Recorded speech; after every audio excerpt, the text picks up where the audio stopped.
नमस्कार छात्राओं, मैं डॉक्टर रंजीता गर्ग, सहायक आचार्य समाजशास्त्र, सेठ मुरलीधर मानसिंह का राजकीय कन्या महाविद्यालय भीलवाड़ा। पिछले वीडियो में हमने मार्क्स के वर्ग संघर्ष के सिद्धांत के बारे में समझा था कि किस प्रकार उन्होंने अलग अलग समाज व्यवस्थाओं में वर्गों के बारे में बात की है और ये स्पष्ट किया है कि विश्व का समूचा इतिहास जो है वो वर्ग संघर्ष का इतिहास है। दो वर्गों में संघर्ष के बाद एक नए युग का, एक नए समाज का उदय होता है। लास्ट में जब मार्क्स पूंजीवादी व्यवस्था की बात करते हैं, उसमें उन्होंने बुर्जुआ वर्ग और सर्वहारा वर्ग का उल्लेख किया है। मार्क्स इस निष्कर्ष पर पहुंचते हैं कि पूंजीवादी व्यवस्था में दिन प्रतिदिन श्रमिक वर्ग में निर्धनता, भुखमरी और बेरोजगारी बढ़ती है। उनकी दशा जो है वो उत्तरोत्तर दयनीय होती जाती है। जो हमने बात की थी कि अतिरिक्त मूल्य इसकी एक बहुत महत्वपूर्ण वजह होती है।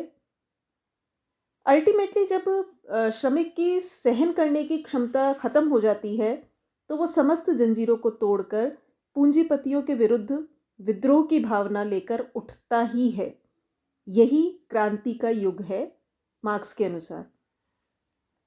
मार्क्स के अनुसार पुराने समाज के अंत और नए समाज के जन्म के लिए क्रांति नितांत आवश्यक है, क्योंकि पूंजीपति जो हैं उनका एकाधिकार संसदीय नियमों द्वारा तो खत्म होगा नहीं, ना उन्हें शांतिपूर्ण ढंग से हटाया जा सकता है।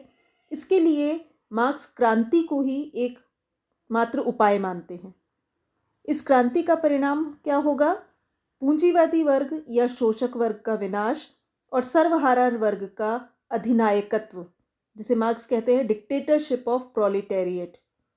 कम्युनिस्ट मैनिफेस्टो में मार्क्स लिखते हैं कि पूंजीपतियों के साथ संघर्ष के दौरान अपनी परिस्थितियों से विवश होकर सर्वहारा अपने को एक वर्ग के रूप में संगठित करने को बाध्य होगा। एक क्रांति के द्वारा वह अपने को शासक वर्ग बनाता है और इस प्रकार उत्पादन की पुरानी अवस्थाओं को बलपूर्वक निकाल फेंकता है। मार्क्स के बारे में बहुत सारे विचार मार्क्स के सिद्धांत के बारे में प्रस्तुत किए गए हैं। कुछ जो विचारक हैं वो मार्क्स के सिद्धांतों से बहुत प्रेरित रहे, वो उसे अच्छा मानते हैं और पॉजिटिव तरीके से मार्क्स के विचारों को समझाने का प्रयास करते हैं। कुछ लोगों ने उसकी आलोचना भी की है।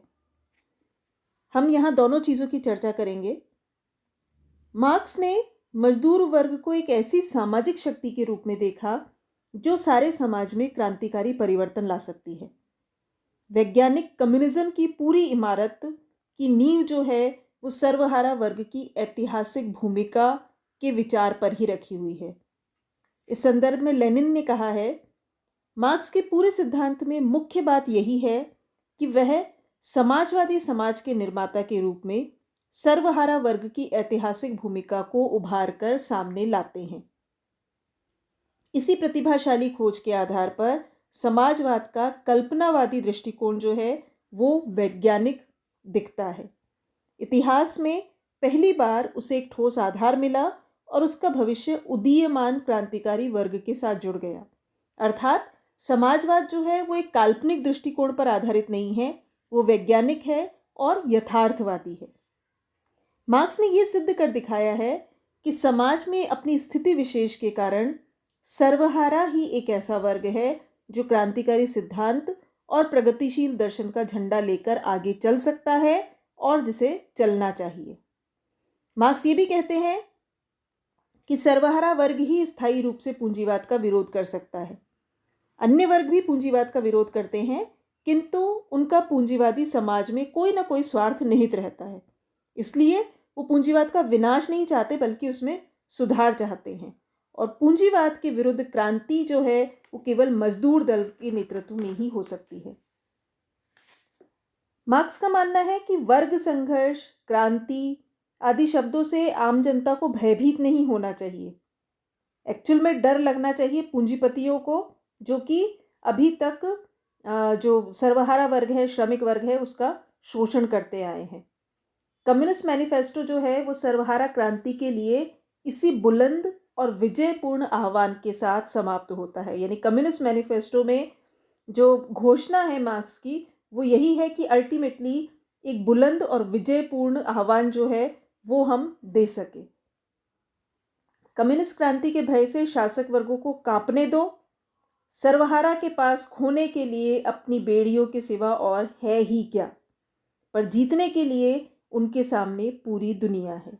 ये मार्क्स के शब्द हैं जो कि उन्होंने कम्युनिस्ट मैनिफेस्टो में कहे हैं कि कम्युनिस्ट क्रांति के भय से शासक वर्ग को कांपने दो, सर्वहारा के पास खोने के लिए अपनी बेड़ियों के सिवाय है ही क्या, पर जीतने के लिए उनके सामने पूरी दुनिया है। इन विचारों से साफ झलकता है कि मार्क्स जो है वो सिर्फ एक सिद्धांतकार या एक शिक्षाविद ही नहीं थे, बल्कि एक वो एक्टिविस्ट थे जो कि एक्टिवली इन सारी गतिविधियों में पार्टिसिपेट करते थे और वर्ग चेतना को जगाने के प्रयास में उनका बहुत महत्वपूर्ण योगदान था। अतः स्पष्ट है कि मार्क्स ने आत्मा, परमात्मा, विचार, आदर्श, ऐसी जो अवास्तविक या अनिश्चित आधार जो थे उनको त्याग कर एक वास्तविक, वैश्विक और निश्चित आधारवादी सिद्धांत का प्रतिपादन किया। लेनिन भी लिखते हैं कि मार्क्स ने कहीं भी कोई काल्पनिक घोड़ा दौड़ाने और किसी अज्ञेय चीज़ के बारे में ख्याली पुलाव पकाने का प्रयास नहीं किया। मार्क्स ने अपने सिद्धांतों पर उसी ढंग से विचार किया जैसा कि कोई प्रकृति शास्त्री किसी नए जीव के जन्म के ठीक ठीक कारणों और उसमें आगे होने वाले परिवर्तनों की सही दिशा को समझ लेने के लिए करता है।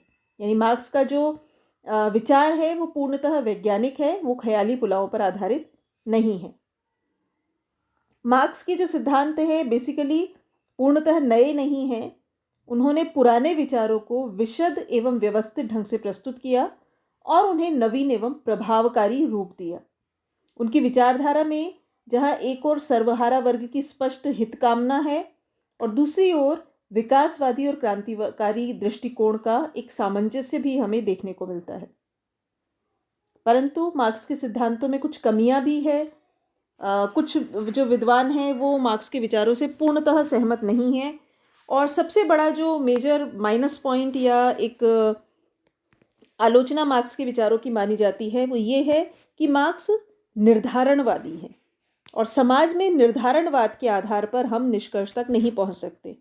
यानी एक डिटर्मिनिस्टिक अप्रोच लेके कि इस चीज़ का कारण यही है और इसी के कारण ये सारा जो भी घटित हो रहा है वो हुआ है। तो मार्क्स ने वर्ग संघर्ष पर ओवर एम्फसाइज जो किया है इसकी बहुत आलोचना हुई है।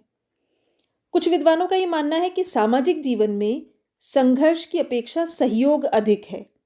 मार्क्स ने सामाजिक जीवन में सिर्फ संघर्ष देखा। उन्होंने कहा कि पूरा जो इतिहास है वो संघर्ष पर आधारित है, परंतु समाज जो है, सामाजिक जीवन जो है वो सहयोग पर आधारित होता है। सहयोग के अभाव में मानव जीवन कभी भी नहीं चल सकता। मालिक और मजदूर जो हैं वो भी अगर परस्पर सहयोग न करें तो उत्पादन संभव नहीं हो सकता। यहाँ तक कि संघर्ष के लिए भी दोनों विरोधियों में किसी न किसी प्रकार का सहयोग आवश्यक होता है। इसी प्रकार मार्क्स ने ये माना है कि समाज में केवल दो ही वर्ग हैं। उन्होंने दो ही वर्गों की कल्पना की है। उन्होंने जो ऐतिहासिक तौर पर द्वंद्व को समझाया उसमें भी उन्होंने यही कहा है कि दो वर्ग थे, चाहे वो दास और स्वामी थे, चाहे वो जमींदार और कृषक थे या पूंजीवादी और श्रमिक हों।